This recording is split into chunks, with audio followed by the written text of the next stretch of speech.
Okay, we're ready. Okay. Good afternoon and welcome to the Montgomery County Commission meeting for Tuesday, December 15th. This meeting is being conducted by video conference via zoom.us due to the COVID-19 pandemic. This meeting will be live streamed on the county's Facebook page at Montgomery County, will be available on local public access television, DATV, and will be posted on the county's website at www.mcohio.org per guidelines approved by House Bill 197 and extended by House Bill 404. Madam Clerk? Commissioner Rice, Here. Commissioner Lieberman, Here. Commissioner Dodge. Here. County Engineer, Paul. Good afternoon, Commissioners, Administrator, ladies and gentlemen online. We have several items today. The first is Resolution 20-1562 to approve purchase agreements and authorize appropriations for the acquisition of a standard highway easement and temporary construction easements necessary for the Mad River Alex Bell Intersection Improvement Project in Washington Township, and accept said easements to be executed and recorded. 1563 is to accept Butler Township's payment for the resurfacing of various township roads as part of the county engineer's asphalt concrete resurfacing program in the amount of $272,542.74. The 1564 is to release the existing maintenance bond for the exchange at Spring Valley 1G plat in Miami Township. And then we have a couple of advertisements. The first is 1565 for the Lyons Road Bridge Replacement Project in Washington Township at an estimated cost of $2,100,000. And we have 1566 is for Alex Bell Road and Munger Road traffic signal installation in Miami Township at an estimated cost of $220,000.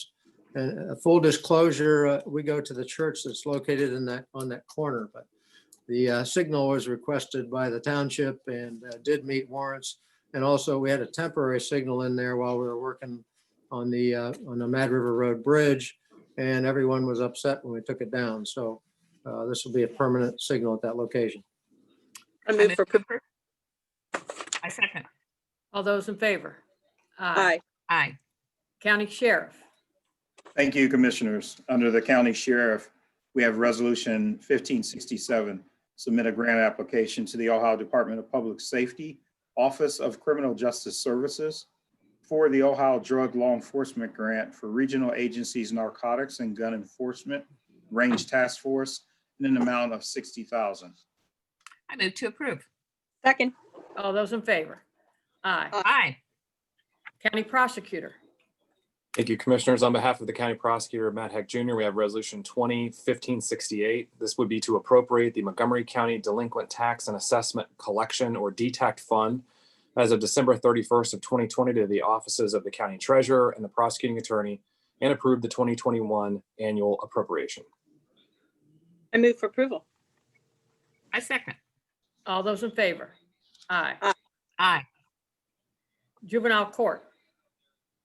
Under Juvenile Court, we have Resolution 1569, authorizing an agreement with Darren Bell, DBA Restorative Justice Arts, to provide restorative justice arts programming for referred court youth in an amount not to exceed $24,000 through December 31st, 2021. I move to approve. Second. All those in favor? Aye. Aye. County Auditor. It's a late agenda item. Thank you, Commissioner. Under County Auditor Office, we have Resolution 1612, authorizing an agreement with the Local Government Services section of the Ohio Office of Auditor State, LGS, for compilation of financial statements for the year ending December 31st, 2021, at a cost not to exceed $32,500 through December 31st, 2021. We also have Resolution 1613, authorizing pricing schedules for a hosted voice over internet protocol, VoIP telephone system, authorized under the AT&T Court Master Agreement in an amount not to exceed $370,000 for 60 months. I move for approval. I second. All those in favor? Aye. County Administrator. Under the County Administrator, under the Clerk's Office, we have approval of the minutes of the meetings on December 8th, 2020. Resolution 1570, approval of bills, and that list is available in the clerk's office. I move for approval. Second. All those in favor? Aye. Administrative Services. Good afternoon, Commissioners. We have 7 resolutions today of varying types. The first is 1571. This is the approval of personnel actions. This list is available in the clerk's office.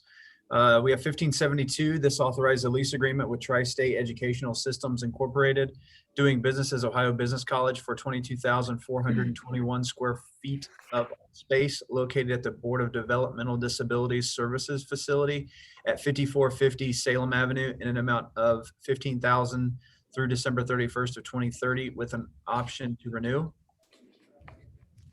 1573 authorizes a change order to the agreement with Perkins Carmack Construction LLC General Contractor for the Rybold Building 5th floor renovation project by increasing the original amount by $26,661.50 for a revised total of $2,900,819.29 and extending the term through March 31st of 2021. 1574 authorized a sole source purchase from Superion LLC for annual maintenance and software support for the Environmental Services Department in an amount not to exceed $120,645.64. 1575 extends the price agreement with Synagro Central LLC for biosolids management services for the Environmental Services Department through December 31st of 2021. The next 2 resolutions amend agreements. The first is 1576 with K2M Design Incorporated, project architect for the court security project by extending the term through September 30th of 2021. And 1577 is with Helmuth Obata Kassabaum, PC, project architect for the jail technology replacement project and master plan project by extending the term through July 30th of 2021. I move for approval. I second. All those in favor? Aye. Aye. Environmental Services. Matt. Good afternoon, Commissioners. I have a handful of items today. First, we got Resolution 1578. Designate Charles Schaefer, PEPS, Assistant Director of Engineering, Renee A. Miller, PE, Capital Program Manager, and Edward S. Slack, PE, Senior Engineer, as the only designated signatories for approval by the Environmental Services Department of engineering drawings and similar documents. 1579, authorize rebates of $400 to certain water customers for the outside relocation of water meters through December 31st, 2021. 1580, approve the plan specifications and estimated costs of $1,190,000 and solicit bids for the construction of water facilities for the Gunther and Schroeder water main replacement project. 1581, accept the surety and subdividers contract from Renegade Warehouse LLC for the Renegade development in the amount of $58,000. 1582, accept the official check for the Arrow Rock Avenue water main extension development in the amount of $5,000. Next 2 are to amend agreements. 1583 with CG Construction and Utilities, Inc. for the construction of the Bradstreet and Linden water main replacement project by adding $238,512.70 to the original amount for a revised total of $951,992.70. And 1584 with Fishbeck, Thompson, Carr, and Huber, Inc. for the consulting services for the construction of the Woodland Hills water main replacement project by extending the term through December 31st, 2021.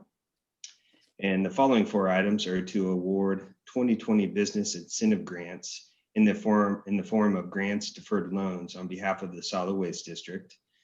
The first is 1585 Centerville, Washington Township Park District in the amount of $505.69.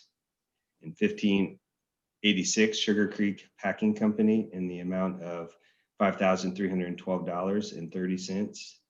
In 1587, the Food Bank in the amount of $19,600. And finally, 1588, University of Dayton in the amount of $94,582.06. I move for approval. Second. All those in favor? Aye. Aye. Human Services. Tom. Good afternoon. Under Human Services Planning and Development, Resolution 1589 will authorize an agreement for the release of funds collected in 2021 to the Young Women's Christian Association of Dayton for the operation of a shelter for victims of domestic violence in an amount not to exceed all fees collected through January 15th of 2021, through January 15th, 2022. 1590 will authorize an agreement with YWCA Dayton utilizing CARES Act ESGCV emergency shelter funding for COVID-19 relief activities and expenses in an amount not to exceed $100,000 through August 22nd of 2022. And we also have several agreements that we need to amend to exercise options and modify articles. 1591 is with Homeful for the Homeful Families Living Center in an amount not to exceed $15,000 through December 31st, 2021. 1592 also with Homeful for Homeless Crisis Response Program services in an amount not to exceed $205,117 through December 31st, 2021. 1593 also with Homeful for targeted rapid rehousing services in an amount not to exceed $97,550 through December 31st of 2021. We also have one late item under Human Services Planning and Development. It is Resolution 1614, which will amend the agreement with St. Vincent de Paul for improvements to emergency shelter to mitigate COVID-19 effects for homeless residents by decreasing the amount by $160,000 for a revised total not to exceed $7,590,000 of CARES Act funds through December 30th of 2020. Then under the Department of Job and Family Services, I have several resolutions. Resolution 1594 will authorize the Montgomery County Administrator to act as the Board of County Commissioners designee for approving inter-county adjustments of allocated funds for calendar year 2021. 1595 will authorize an agreement to provide eligibility referral and support services to Woodhaven Treatment Center with funding in actual amounts of 50% of expenses incurred for salaries, fringe benefits, and other costs through December 31st of 2021. Then we also need to authorize 2 agreements through December 31st of 2021. 1596 is with Holland Park Investments doing business as Universal Transportation Systems, LLC, to provide non-emergency transportation broker services and transportation services to eligible residents in an amount not to exceed $3 million. 1597 is with Senior Resource Connection to provide representative payee services to eligible residents in an amount not to exceed $118,878. Then we have a couple of 4D program agreements. So we need to authorize cooperative agreements to establish cooperative procedures for the effective establishment and enforcement of child support obligations through December 31st of 2021. 1598 is with the Clerk of Courts at a cost not to exceed $79,407.76. 1599 is with the Domestic Relations Court for magistrate services at a cost not to exceed $1,491,719.99. And we also need to authorize an option through December 31st of 2021 and add Article 35 and or modify existing articles in Resolution 1600 with the National Youth Advocate Program Incorporated to provide family intervention conflict resolution services for eligible residents in an amount not to exceed $60,000.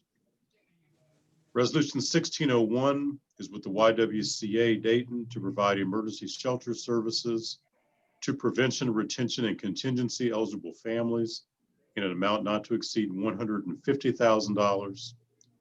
And then finally, Resolution 1602 is with Prime 2 Holdings LLC, doing business as Furniture Express, to provide home furniture for children at risk of abuse and neglect.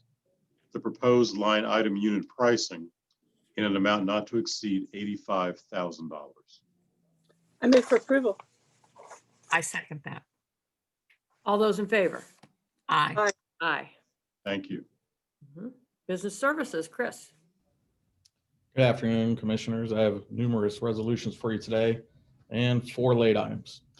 Under Workforce Development, 2016-03, accept a grant from Area 7 Greater Dayton Workforce Board, Inc. for the National Pathway Home Grant in the amount of $922,950.80.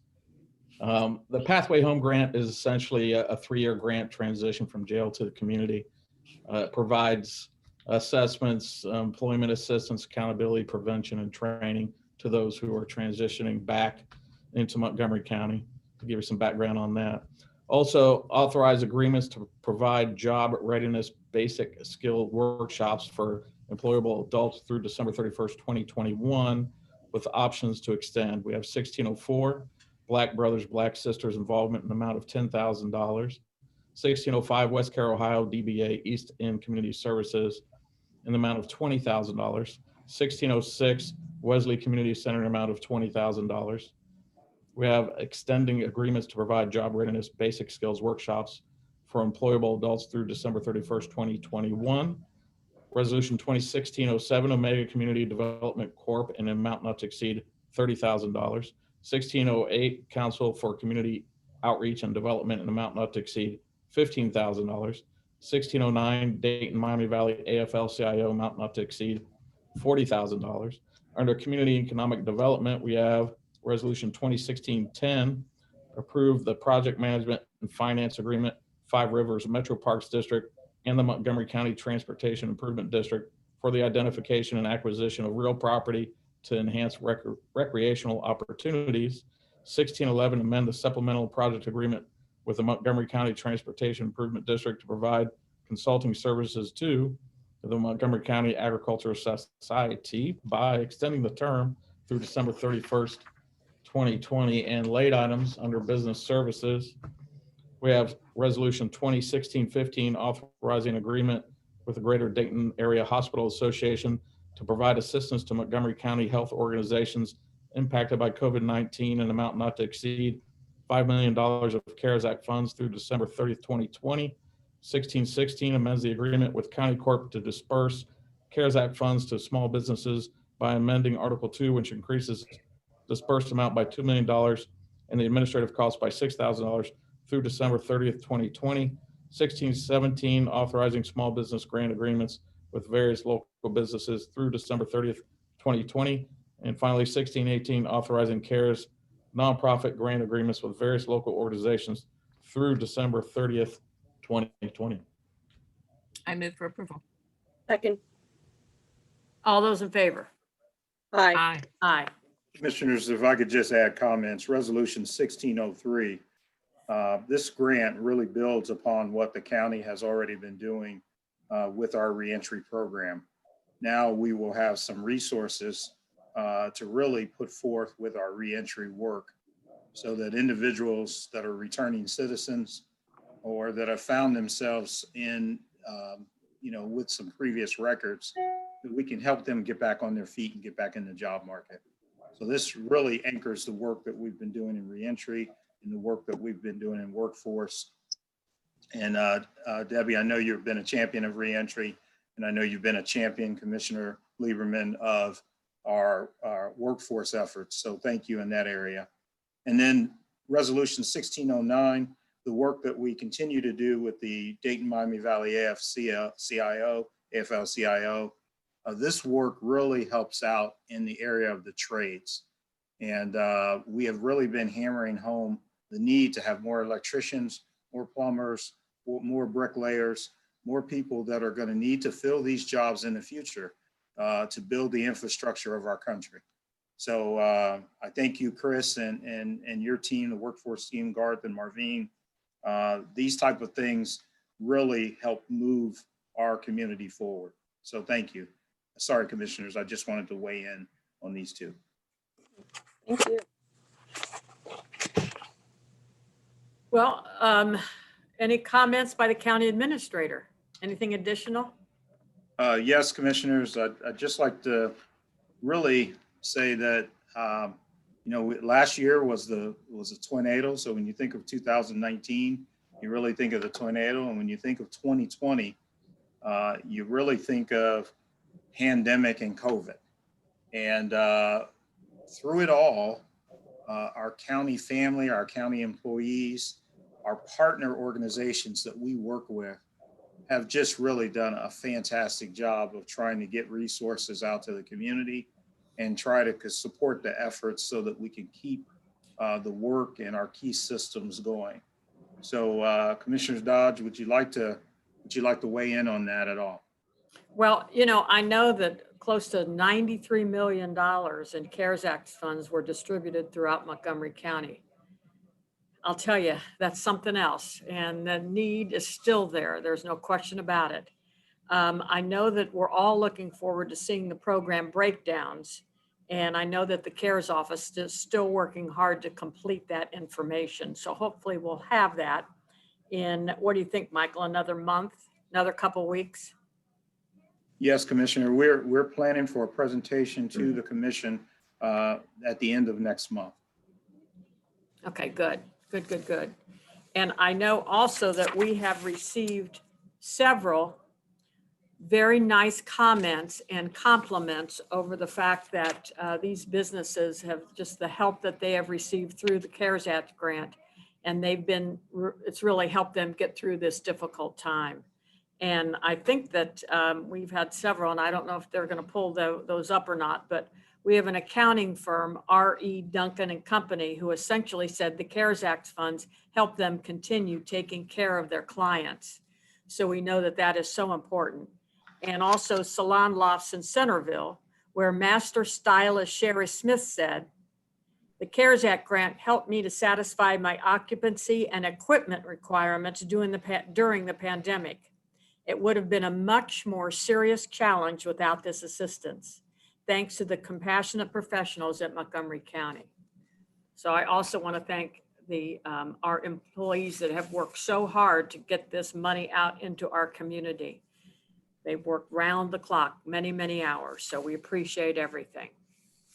So I just want Michael, to, well, go I'd ahead. like, well, Judy, I do thank everyone. This was an incredible job. If you think about getting almost $93 million out the door in the short period of time it was really incredible. And, you think about the money that came directly to the county, and then there were the other CARES dollars that came to our community, not necessarily through us. And so, we've put in over how much? I don't even know how much the city and other jurisdictions and direct grants that came to other nonprofits, but we know it's a lot. But as you said, Judy, it's still not enough. And one of the things we're doing this week, and I did a round with media calls yesterday, we're encouraging our Congress to pass something by Friday, which they have to do.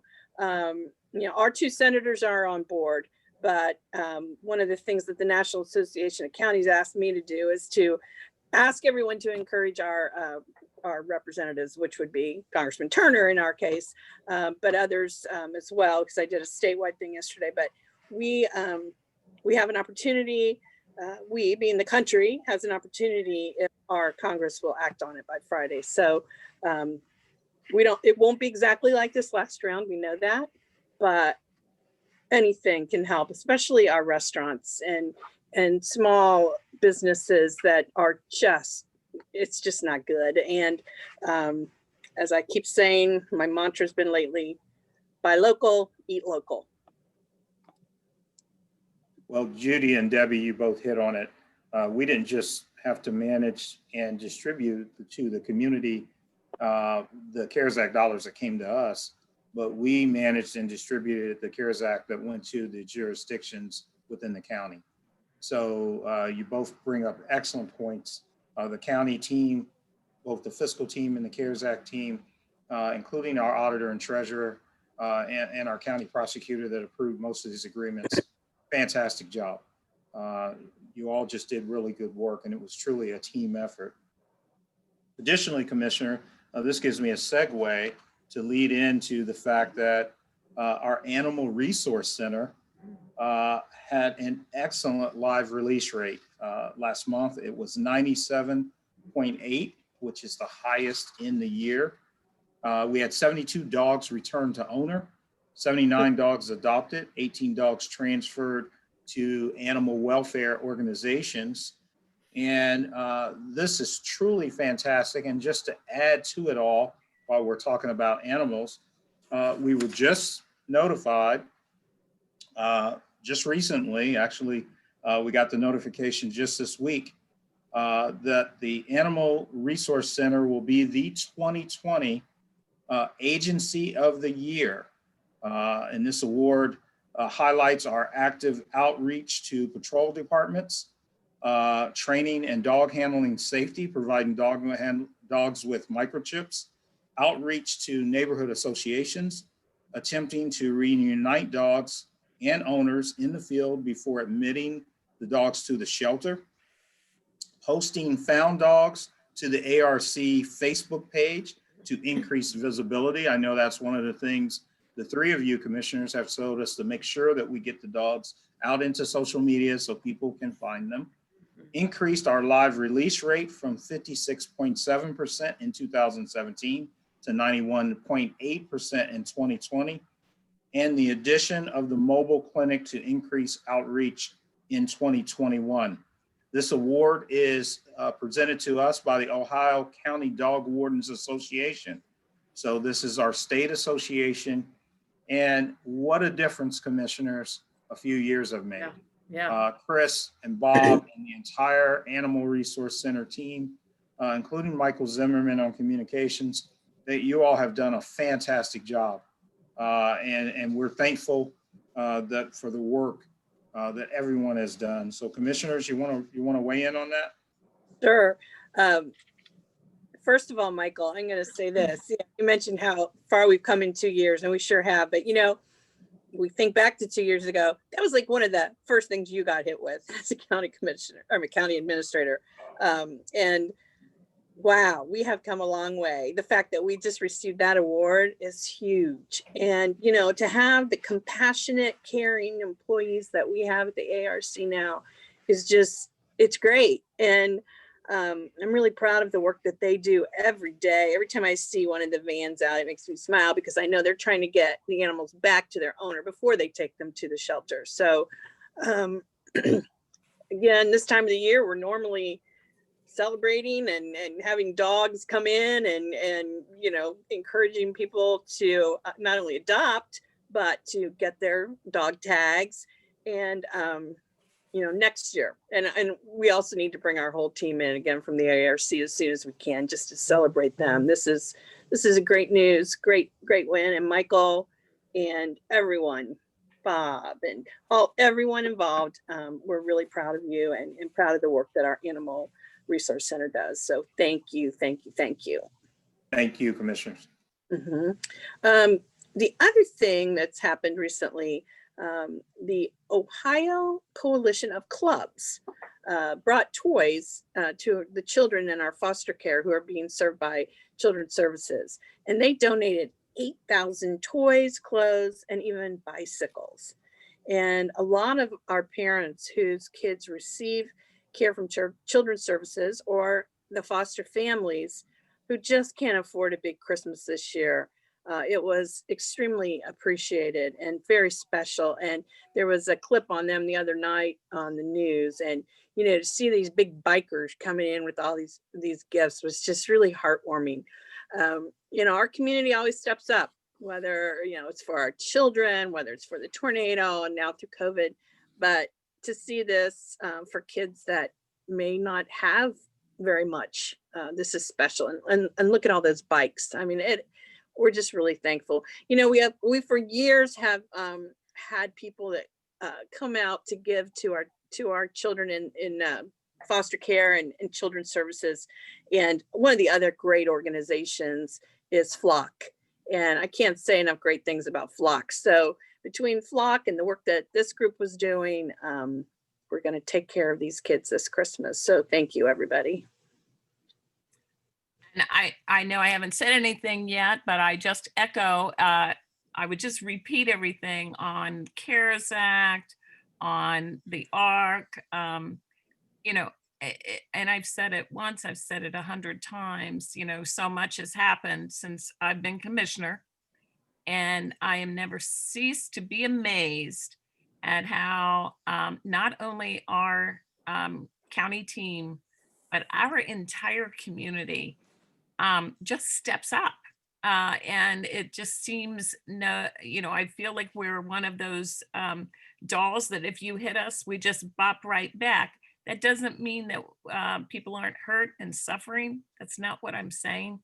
But it is truly an honor, I think, all of us to be part of these recoveries and these turnaround stories, and just really helping our community rise to whatever occasion comes our way.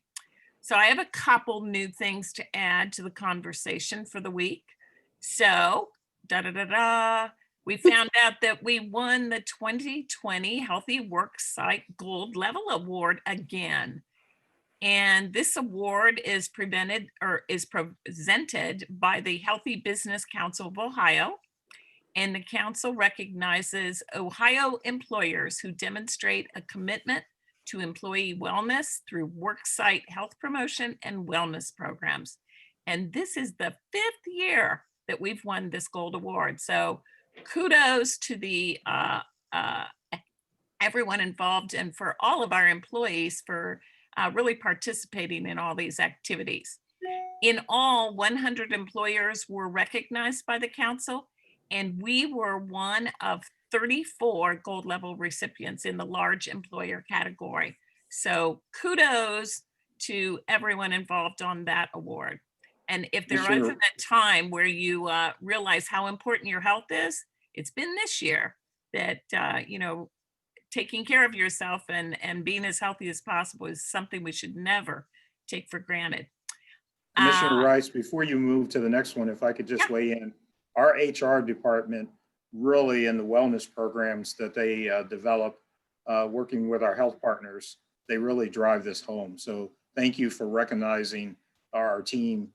They really do a great job. And that's all the health liaisons in the different departments, including the elected officials. So thank you, Commissioner. Yes, absolutely, absolutely. A second thing I wanted to mention was just a follow-up from what I said last week. On last week, the Dolly Parton Imagination Library had a premiere of their documentary about that program. It's called The Library That Dolly Built. I hope many of you saw it. If you didn't, I'm sure you can still find it on YouTube or Facebook or their site. And I just wanted to tell you that the impact of just that has really seen our numbers go up locally. We're starting to see hundreds of children from birth to 5 being enrolled on a daily basis now. So we went over the 11,000 number, you know, and we just started, this Friday is the 1-year anniversary where we even introduced the program. We all went to the health pavilion at Dayton Children's, and First Lady DeWine came and we kicked it off. And within 1 year, we have more than 11,000, which represents over 30% of the children who qualify, who are between the ages of birth and 5 in Montgomery County. And I believe it's over 1,000 have graduated, what they call graduated, meaning they turned 5 and they no longer get the books, but we introduced them to getting a library card and other things. So it's been a huge success so far, but we're determined to double that in the coming year. So check that out. And I just want to say everyone involved, great job. And it's like an investment in the future, and it's a positive thing everyone can get around. the final thing that I want to share, unfortunately, is very sad news. And it touches all of our hearts very deeply at the news of the passing of Charles Meadows. And he was a longtime City of Dayton employee who did a lot of things, but among the many things he did, he co-chaired the Homeless Solutions Policy Board. And he was a key player in the community's one-year plan to end chronic homelessness and reduce overall homelessness. And so I know I join the other commissioners were very saddened by his death, and to his family, his wife, Pat Meadows. I know this has just been a terrible, terrible happening, and we just want them to know that they are all in our thoughts and prayers. And we certainly appreciate everything Charles did for the city of Dayton and Montgomery County. A true, true patriot locally of really stepping up, and just an amazing man. So worthy of our recognition, and, hate to see that happen. I just want to add about him. He, well, I first got to know Chuck. I knew he worked at the city, but I didn't really know him well. And I got to know him through Northmont football because his son was a coach and a track coach as well. And so he was one of my son's track coaches. And he would come to football games and just cheer, cheer, cheer.